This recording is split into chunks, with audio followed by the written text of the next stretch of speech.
കനത്ത തിരിച്ചടിയിൽ മുഖം നഷ്ടമായി മുഖ്യമന്ത്രി പിണറായി വിജയനും CPM. നിനക്ക് എങ്ങനെ സാധിക്കുന്നു? എനിക്ക് ഒരൊത്തും പിടിയും കിട്ടുന്നില്ല നിന്റെ കാര്യം.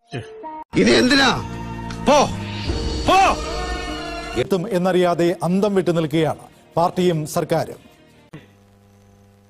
ഈശ്വര, ഇനി എന്ത് ചെയ്യും? ആലോചിച്ചിട്ട് ഒരെത്തും പിടിയും കിട്ടുന്നില്ല. മുഖ്യമന്ത്രി പിണറായി വിജയൻ സ്ഥാനം ഒഴിയണമെന്ന ആവശ്യവുമായി CPI തിരുവനന്തപുരം. നിനക്ക് എങ്ങനെ സാധിക്കുന്നു? എനിക്ക് ഒരൊത്തും പിടിയും കിട്ടുന്നില്ല നിന്റെ കാര്യം. ചന്ദ്രശേഖറിന് പിറകിൽ മൂന്നാമതായിരുന്നു CPI സ്ഥാനാർത്ഥി പന്ന്യൻ രവീന്ദ്രന്റെ സ്ഥാനം. ഒരു കയ്യബദ്ധം നാറ്റുകരുത്.